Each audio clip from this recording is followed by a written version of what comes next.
अपराजिता रक्षित को कह रही होती है कि मैंने एक कंपटीशन जीता है, छोटा सा ही सही लेकिन जीता है। रक्षित के कान में ईयरफोन्स रहते हैं, इसलिए वो एक कान से सुन रहा है और दूसरे कान में ईयरफोन्स रहते हैं जो अपने क्लाइंट के साथ वो देख रहा होता है और बात कर रहा था, इशारा कर रहा था। यहाँ पे अपराजिता, उसे समझ में नहीं आता कि वो क्लाइंट से बात कर रहा है। वो अपनी शुरू हो जाती है, आपने ऐसे कैसे किया, मैंने बहुत ही भरोसे के साथ आपको मेरी ज़िंदगी के बारे में बताया था, मेरा राज बताया था और आपने सबको बता दिया। ये सही नहीं है, ये गलत किया आपने।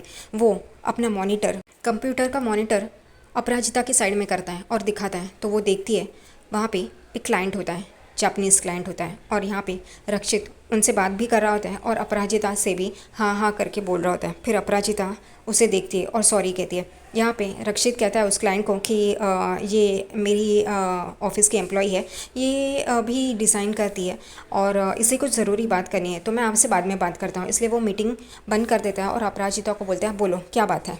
अपराजिता पहले तो उसे सॉरी बोलती है क्योंकि उसे पता नहीं होता है कि वो मीटिंग कर रहा है और वो एकदम से उसके केबिन में आके बोलना शुरू कर देती है। यहाँ पे रक्षित कहता है बोलो क्या हुआ।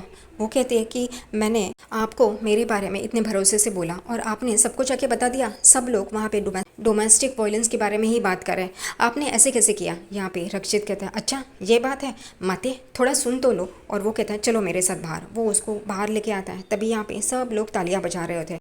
अपराजिता देख के चौंक जाती है। वो कहती है ये सब। वो कहता है कि तुमने ये साड़ियाँ बचाई, हमारा कंसाइनमेंट बचाया और जो नर्मदा मैया पे साड़ी चढ़ाने वाली थी वो भी बचाई, इस वजह से ये सेलिब्रेशन है तुम्हारे लिए। वो खुश हो जाती है।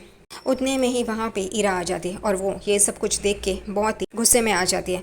यहाँ पे रक्षित अपराजिता की तारीफ कर रहा होता है, तभी ईरा रक्षित को कहती है कि मुझे तुमसे बात करनी है, आओ। उसका हाथ पकड़ के वो केबिन में लेके जाती है उसको। यहाँ पे रक्षित की माँ मंदिर में आती है और गणपति बप्पा से प्रार्थना कर रही होती है कि मेरे बेटे को और अपराजिता को मिला दो, बस यही प्रार्थना है। उतने में पीछे वो मुड़ती है, तभी ये ललित की माँ खड़ी होती है और वो भी प्रार्थना कर रही होती है। रक्षित की माँ ललित की माँ को कहती है अरे तू यहाँ पे। वो दोनों सहेलियाँ होती हैं। वो कहती है शादी के बाद तो तुम मिली ही नहीं। वो कहती है हाँ ना, घर गृहस्थी में इतनी फंस गई कि क्या बताऊँ।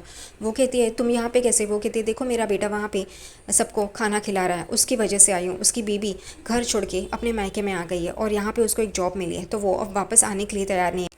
और वो कहती है तेरे बारे में बता। तभी रक्षित की माँ कहती है मेरे बेटे को एक लड़की पसंद आई है, लेकिन वो हाँ ही नहीं कर रही है, वो पता नहीं उसको क्या हो गया है। तभी यहाँ पे ललित की माँ कहती है मैं प्रार्थना करूँगी कि तुम्हारे बेटे को वो लड़की ज़रूर हाँ कहे। और यहाँ पे रक्षित की माँ भी कहती है तुम्हारी बहू भी तुम्हारे साथ खुशी खुशी रहे, बस यही प्रार्थना करती हूँ। और वो कहती है चलो मैं निकलती हूँ। रक्षित की माँ निकलती है। उतने में ही यहाँ पे मालती यानी कि अपराजिता की माँ आ रही होती है मंदिर में। यहाँ पे रक्षित की माँ और अपराजिता की माँ एक साथ खड़ी होती है, लेकिन उतने में ही मालती को कुछ पैर में चुभता है, इसलिए वो धागा निकालने के लिए नीचे झुकती है और रक्षित की माँ पीछे मुड़ के पापा को प्रणाम करती है और वहाँ से निकल जाती है। यहाँ पे अपराजिता अपनी माँ को फ़ोन करती है, लेकिन वो फ़ोन काट देती है। अपराजिता मन में कहती है माँ फ़ोन क्यों काट रही है। दूसरी तरफ यहाँ पे केबिन में ईरा रक्षित को कहती है तुमने मुझे बताया क्यों नहीं कि ऑफिस में आग लग गई थी। मुझे दुबे जी से पता चला और मैं तुम्हें कॉल कर रही थी, तुमने उठाया नहीं, तुमने भी मुझे कॉल नहीं किया। यहाँ पे रक्षित बोलता है चिल चिल, थोड़ा सुनो।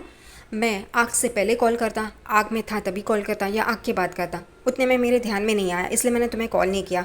वो कहती है लेकिन तुम मुझे बता तो सकते थे, ये सब क्या हुआ।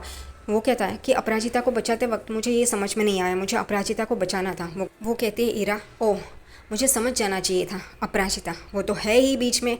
वो कहता है क्या बात कर रहे हो, उसी ने हमारे कंसाइनमेंट को बचाया है। वो बॉक्सेस को बाहर फेंका और वो नर्मदा मैया पे साड़ी चढ़ाने वाली थी, वो भी उसने अपने सीने से ऐसे लगा के रखी थी जैसे वो उसे प्रोटेक्ट कर रही है। उसकी वजह से सब कुछ बचा है, हमारी कंपनी की रेपुटेशन। यहाँ पे ईरा गुस्सा हो जाती है उस पर। तभी रक्षित कहता है अगर हो सके तो अच्छे बॉस की तरह उसे कॉन्ग्रेचुलेट करो, और वो वहाँ से चला जाता है और ईरा गुस्से में वहीं पे खड़ी होती है। दूसरी तरफ यहाँ पे मालती अपराजिता की माँ ललित की माँ को कहती है आपने मुझे यहाँ क्यों बुलाया। तभी ललित की माँ कहती है देखो मेरे बेटे को अपराजिता ठीक होके घर वापस आ जाए, उस वजह से वो हर रोज़ यहाँ पे खाना बांट रहा है, लोगों को खाना खिला रहा है। वो उसने मन्नत मांगी थी। यहाँ पे अपराजिता की माँ तो पागल ही है, वो पिघल जाती है। वो कहती है हाँ लेकिन अपराजिता जिद्दी है, वो ऐसे नहीं मानेगी। यहाँ पे ललित की माँ कहती है आप फिक्र मत करो, मुझे पता है उसे कैसे मनाना है। मालती कहती है कि पहले भी मुझे ललित जी पे बहुत गुस्सा आता था, उन्होंने जो अपू के साथ किया है, लेकिन अब उनका ये सब रवैया देख के मुझे लगता है कि एक मौका तो उन्हें मिलना ही चाहिए। और तभी ललित अपने घुटनों पर बैठ के चल रहे होते हैं वहाँ पे, दिखाने के लिए कि देखो मैं कितना अच्छा हूँ और मैं क्या क्या कर सकता हूँ अपनी पत्नी के लिए। और ये देख के मालती पिघल जाती है। रक्षित और पूरा स्टाफ अपराजिता के लिए केक मंगाता है और लिखता है थैंक यू अपराजिता। और वो केक काटने ही जा रही होती है, उतने में इरा वहाँ पे आती है और बोलती है रुक जाओ। इरा पास आती है और बोलती है कि तुम्हें बचाया तो रक्षित ने है ना, तो रक्षित ने ये केक काटना चाहिए।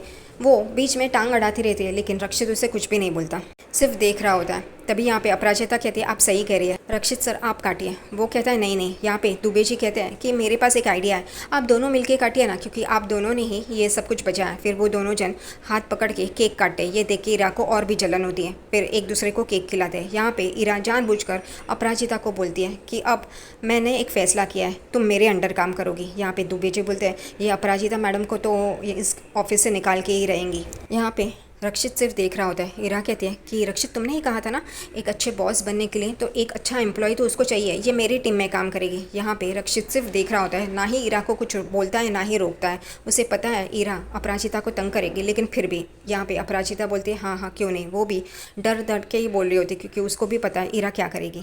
इरा इस बात का बदला तो लेगी। यहाँ पे रक्षित अपने केबिन में काम कर रहा होता है, उतने में अपराजिता नॉक करती है। रक्षित देखता है तो अपराजिता अंदर आती है। वो कहता है मुझे लगा था तुम डायरेक्टली अंदर आओगे, नॉक कर रही हो। वो कहती है सॉरी, वो मुझे आपसे बात करनी थी। वो कहता है हाँ बोलो ना। तभी अपराजिता कहती है मुझे दुबे जी ने बताया 1 महीने पहले से ये डोमेस्टिक वायलेंस का ये आप कर रहे थे, हर एम्प्लॉय के लिए आप करते हो, लेकिन मैंने गलत समझा, सॉरी। मुझे लगा आप मेरे बारे में। वो कहता है मैं ऐसे कैसे कर सकता हूँ, और अगर तुम्हें चाहिए तो तुमने तो बहुत भुगता है, मैं तुम्हारी फैमिली से या तुम्हारे पति से बात करूँ। वो कहते नहीं नहीं मेरी लड़ाई है, मैं खुद लड़ूंगी।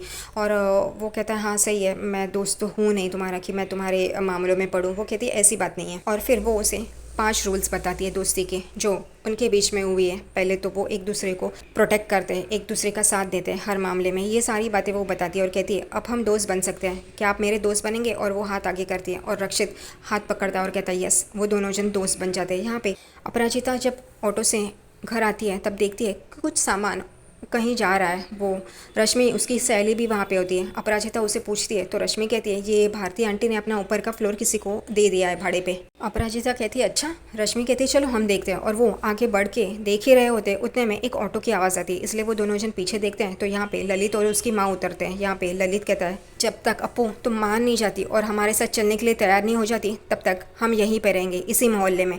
और यहाँ पे अपराजिता उनको देखने लगती है और रश्मि भी। उन दोनों को शौक लगता है कि ये क्या क्या कर सकते हैं, कितने हद तक गिर सकते हैं।